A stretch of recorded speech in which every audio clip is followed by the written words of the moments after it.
הרב משולם ווייס ורעייתו ואיליין נישאו בשנת 1957. ימים ספורים לפני נישואיהם היו ביחידות אצל הרבי.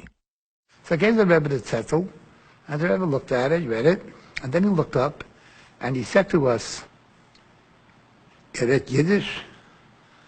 So I said, "Yeah, I speak Yiddish, I understand Yiddish." And my Kala, she said to the Rebbe, "I understand Yiddish, but I don't speak it that well. I don't express myself that well in Yiddish." So the Rebbe said, "All right, when I speak to the chassan, I'll speak in Yiddish, and when I speak to the Kala, I'll speak in English." And that's what he did. So maybe a few seconds goes by, and all of a sudden, my wife starts to cry. And she looks at the Rebbe, and she says to him, "Can the Rebbe please ask the chassan to leave the room? I want to speak to the Rebbe in private." Well, I was in shock. I think the Rebbe was also in shock. And the Rebbe gave me a look, and I just backed out and walked out of the room. As I came out into the hallway, our grown-up came running over. He says, "Where's the Kala?" I said, "She's still inside." He said, No, you can't do that. We don't do it that way." I said, "Well, that's the way it is. What am I going to do?" And maybe about a good 20 minutes goes by that my wife is inside with the Rebbe talking. And then she finishes, and she opens the door. She says, "The Rebbe said you should come back in." So I come back in, and I forget exactly how we were talking, but we, more or less, the Liחיdot was ending at that point. And we started backing to the door, and the Rebbe got up from behind his desk, and he walked us to the door. And the two shayimim were waiting outside. My wife went on her way, and I went my way. And the next time I saw my wife was under the chuppah. And after the chuppah, we, of course, went into the yichud room. And as soon as we went into the yichud room, the first thing that came out of my mouth was, "What did you talk to the Rebbe about in there for 20 minutes?" So my wife said, "Well, I hope you're not upset. I told the Rebbe I want to call the wedding off." This was, remember, Thursday night, we're getting married Sunday. And the Rebbe said, "Why do you want to call off the wedding?" So I said to the Rebbe, "Because I have a terrible temper. I have no patience, and I lose my temper very easily. And until now, there's something, a chassan kala, he doesn't see everything because, but once we're married, it won't take long. He's going to realize he made a big mistake. He married a wrong woman, or he married a shrew, and we'll probably end up in divorce. So I've been thinking about it," she said, "and I decided I would rather not get married at all than get married and get divorced." So I said, "So what did the Rebbe say?" She said, "The Rebbe smiled. And the Rebbe said to me, in English, the Rebbe said to me, 'I'm going to tell you something. The Rebbe is going to bless you with many children. And the children will teach you patience. So there's no reason for you to call off the wedding. And until you start having the children, you should do volunteer work in a hospital, preferably with children in the hospital. And that will also help you become patient with people. And your temper will not be a problem.'" There's an amazing P.S. to this bracha that the Rebbe gave my wife. I'll tell you right now.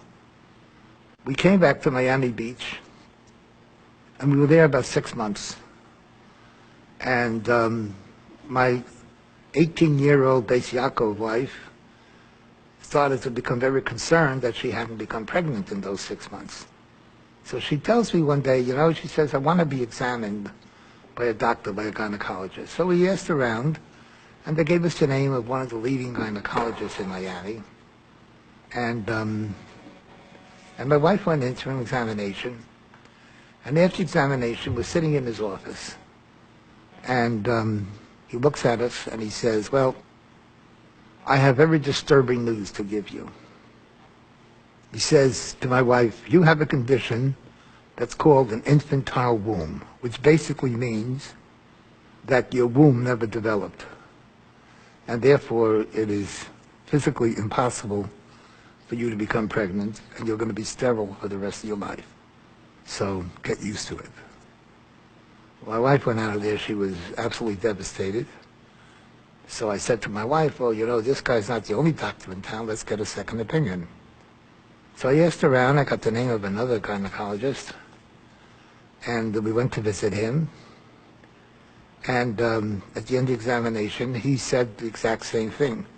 He said to my wife, it's true, you have an infantile womb.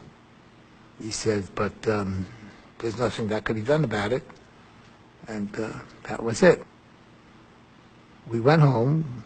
I called up New York, spoke to Rabbi Groner, told him what the doctor said to report it to the Rebbe, and didn't get any answer, just asked for a bracha. And a month later, my wife became pregnant with our oldest son, Mordechai.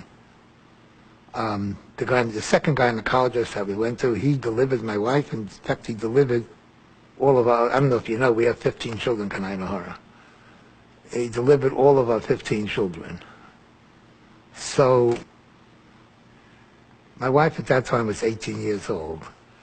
Now we have to move the clock ahead, speed it up, and we get to where my wife is in her 40s. That point in her life when, you know, they have the changes, what they call a change of life. And she needed to be examined by doctors. So she went to our primary doctor.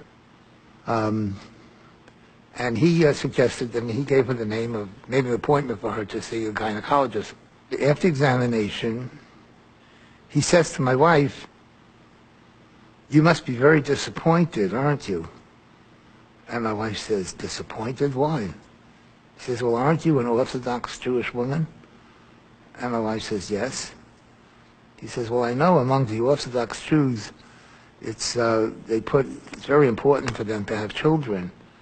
And I can see by examining you that you have an infantile womb, which tells me that you never had any children. It must be very disappointing in you to be married all these years and not to have had any kids. So my wife didn't say anything to the guy. She said, okay. She went home. I was waiting outside. And she comes out, and she's laughing. I said, what's going on? She tells me, we had a good laugh. So how do you explain that? The answer is very simple. The Rebbe gave you a bracha 2 days before your Chatona, that the Rebbe is going to bless you with many children. So that's why you have your children, because of the Rebbe's bracha.